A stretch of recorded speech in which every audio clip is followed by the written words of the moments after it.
Kaya attorney muna tayo, Ma'am. Kaya attorney muna tayo. Enzo Recto muna tayo, Ma'am. Sigurado ko. At least, kahit pa paano, may halong legal touch. Ganun. Mahirap na kapag pagburo bardagulan. Okay. 1 hour ago, may sakit na naman, Zaldico. Tragis. Hindi na sa tao ang ginagawa ninyo. Hayop na, ay galit na. DPWH, galit na mga kakabsat. O sige, ito, at least to, maiksi lang. 31 minutes ago kay Attorney Enzo Recto, Mabsat. Okay, palakin natin to. Pasok, Attorney. So, ito, ang tawag ko dito, patay na, pinipilit buhayin. Patay na, pilit pa rin binubuhay. Paano? Bistado na eh. Di ba, Secretary? Bistado na. Kasi nabayaran na siya eh. Nung last year. Yun lang, nabayaran na. Kailan? Sabi dito ng DPWH, 100% completed na to last year. Yun lang. Last year pa? Completed? 2024? Ay no, according to the project under Wawaw Builder. Ito, nag-iyak-iyak pa to. Putragis. Builder was also listed as completed in June 2024, but constructions only began few weeks ago. Ghost project nga. Putragis, mga kabsat. Ito yung dinalaw ni Kwan kanina, ni Vince at Vince Dizon kanina. Pero, siguro, 3 weeks ago, umiinit. Nag-iimbestiga na ang Senado, nag-iimbestiga na ang Kongreso, nagalit na ang Pangulo. Pinipilit buhayin yung patay. Wala na ito, ghost project. Pero, ito talaga, ang example, yung sinasabi ng ating Pangulo. No? Ito yung sinasabi ng ating Pangulo, na talagang ito, kahayupan na ito. Hindi tao ito mga... Kaya kayo, guni-guni, mga ghost project, sabi ni Pangulong Bongbong Marcos, mahiya naman kayo. Kaya siguro nakayuko na siya, nahiya na siya. Si Wawaw, umiiyak, nahihiya sa pinaggagawa niya. Biro mo, sinabi completed June 2024, pero inumpisahan 3 weeks ago lang, anak ng kamote, 2025 pa. Talagang multo. Ito ang talagang kinikitusan kasi kitang-kitang ebidensya, wala talaga. Agoy. Ninakaw yan. Wala ito eh. Ngayon lang ito nagkaroon eh. Ngayon lang hinari si Jojo eh. Subcon lang yan eh. Di ba wala siyang kasalanan? Naghahanap buhay lang yung kababayan natin na yan eh. Pero itong hayop na Wawaw na ito. Hayop talaga. Aray ko, hayop talaga. Sige, bago ko sagutin yun, magbibigay ako ng konting... Saan ako dito yan? So, magbibigay muna ako ng konting background dito. No? Itong project na to, bibigyan ko kayo ng kopya nito. No? Bibigyan ko kayo ng... Ito yung project briefer na galing sa DPWH. Galing to sa DPWH website. No? Project briefer to. Bibigyan ko kayo ng kopya nito. Ito construction ng isang flood control structure, yan nakikita nyo ngayon. Yung protection wall, no? Dito sa river, worth 96.5 million from the 2024 GAA, no? This contract was started on March 20, 2024. Tandaan nyo yung data. March 20, 2024. Nakalagay dito, ang kanyang duration is dapat 270 days. Okay? Pero, nung June 11, so April, May, June, so less than 3 months, nakalagay dito, actual accomplishment, 100% in 3 months. So, tandaan nyo yan ha, 270 days dapat. Di ba? 3 months, wala pang 3 buwan, nakalagay dito, 100% accomplished na siya. Kumolekta na yun, sir? Date collected, meaning nabayaran si Wawaw Builders, siya ang contractor, si Wawaw, July 21, 2024. So, 1 month after. So, 2024. Okay. So, yun ang background. Okay, yun ang background. Okay. Tinanong ko si Cap Oscar Gabriel, ang kapitan natin dito. Kailan ba nagsimula ito? Itong ginagawa, yun nakikita nyo ngayon. Kasi obviously, bago pa ng gawa yan eh. Diba? Ang sagot sa akin ni Cap, ang sagot sa akin ng mga kababayan natin doon, yung mga nakatira dito sa tabi, 3 weeks ago. So, ito, ang tawag ko dito, patay na, pinipilit buhayin. Kasi nabayaran na siya eh, nung last year. Sabi dito ng DPWH, 100% completed na to last year. Pero, siguro, 3 weeks ago, umiinit, nag-iimbestiga na ang Senado, nag-iimbestiga na ang Kongreso, nagalit na ang Pangulo, pinipilit buhayin yung patay. Wala na to ghost project ito Klarong-klaro na ghost project ito. Pero dahil lang sa mga pangyayari, hinahabol ngayon. And kausap ko din yung subcontractor, si Jojo. Kabalan ko ito. Kinontrata lang siya 3 weeks ago. No, 3 weeks ago. Bayad na to, tandaan nyo, bayad. July 2024, bayad na to. Ngayon na naka-record sa gagawin. DPWH, completed. Ito na ang pinakamagaling at pinakamabilis na contractor na nakita ko. Wow. Na 270 days ang schedule, natapos niya in less than 3 months. Ito na ang pinakamagaling na contractor talaga. No? Pero ito talaga ang example nung sinasabi ng ating Pangulo. Tama. No? Ito yung sinasabi ng ating Pangulo. Na talagang ito, kahayupan na ito. Hayop talaga. Hindi tao itong mga tao to. Nakita niyo naman yung hirap ng hayop talaga, Sir Leonardo. Gano'n kadalas kang binabaha dito? Actually, never naman binaha. Last na pagbaha po is 1997. Oh, pero ngayon, Ngayon po, hindi naman. Hindi naman. Hindi naman. hindi ka naman binabaha. Hindi naman. Hindi ka ba nagulat na may ginagawang flood control dito? Actually, hindi naman po kasi medyo, ito po kasi area ng Casa Vista is medyo mababa kaya may possible din May talaga baha. Pero ito talaga, wala to last year. Yes po, bali yung mga dulo lang po at saka yung simula. Pero yung pinaka-gap, wala po. So 100, this is almost a 100 million project. Okay, 100 million.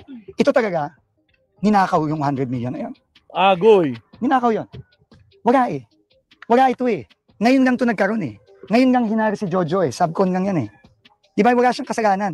Naghahanap buhay lang yung kababayan natin na yan Pero itong hayop na wawaw na ito. Yung ginawa. Ito, bisita. Ito, bagay dito.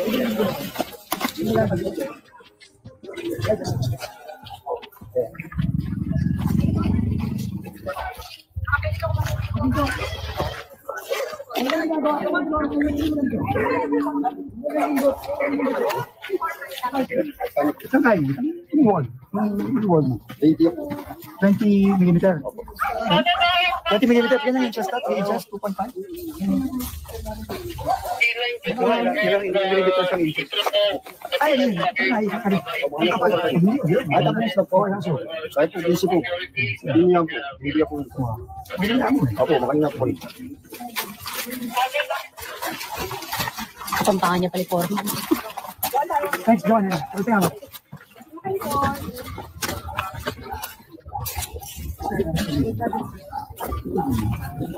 Bigyan na ba ito? Bigyan na ba ito? Hindi pa. Oo. Anong tanong? Ano ka na? So, ano sa sisig? Kasi hindi naman sa ghost project, di ba?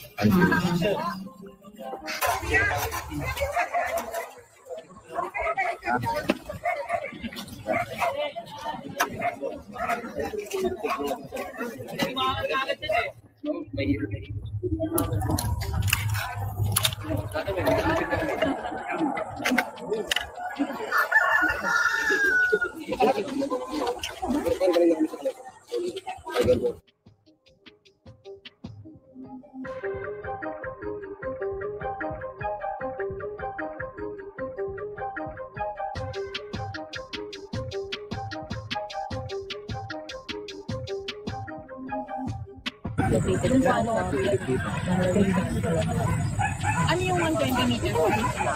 Parang hindi pa tapos. Doon ka ano, tapos tingnan din ito. Ay, ba yun?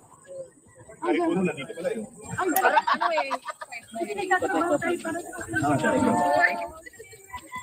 parang mali na ba yung info? Isa 2022 yung 2022. Mataas yung anong month yung 2022? Sikap nagsabi. Hindi, website.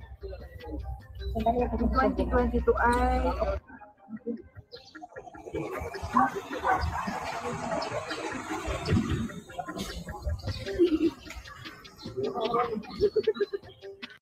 Bunyog, Yun lang. alikan na kasama ka. Bunyog. Bunyog. Agoy, grabe mga kabsat, no?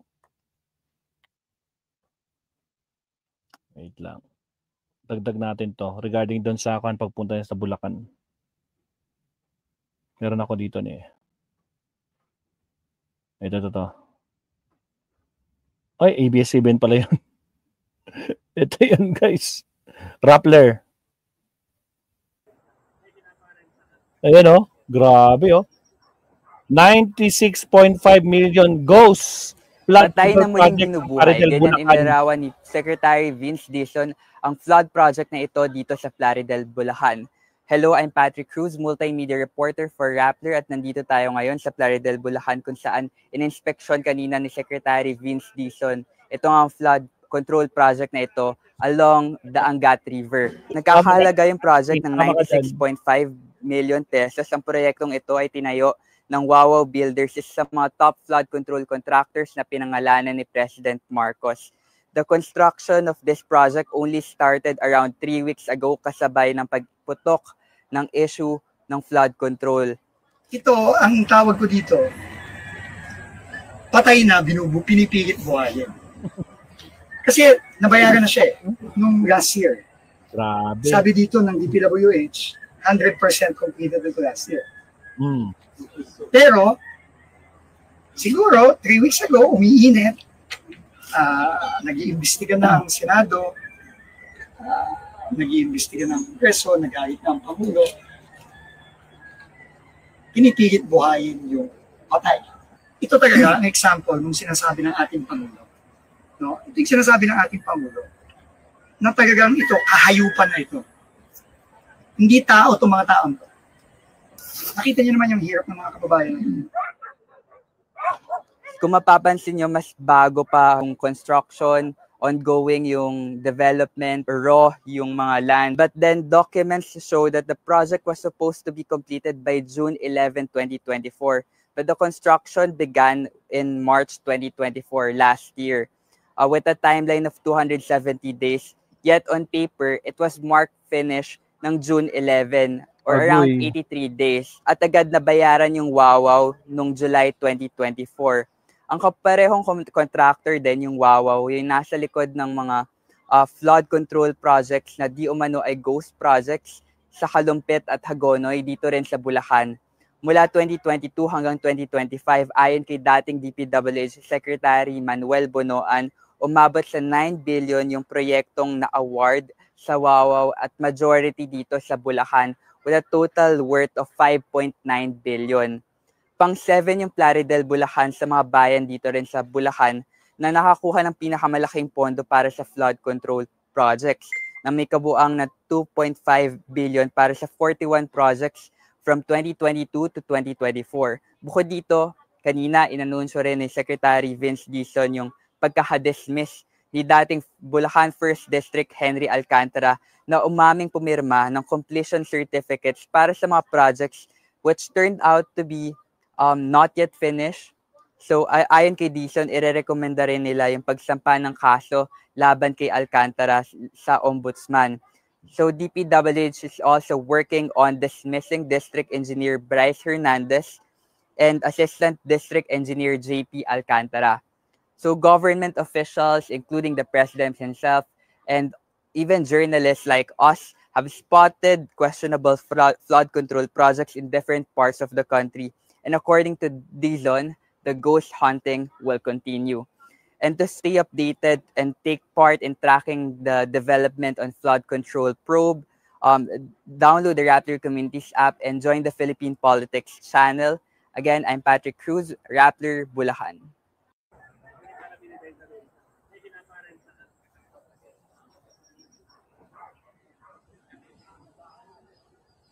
Patay na muling binubuhay. Ganyan inilarawan ni Secretary Vince Dizon ang flood. Alright, okay na mga kabsat. Ulit lang. So, yan na. Patay na binuhay pa yung Ghost Project mga kabsat. Agoy saklap, no? Grabe, Sir Leonardo Ansag. Mami Pierre, no? Grabe, nakakapag-ewan. Diba?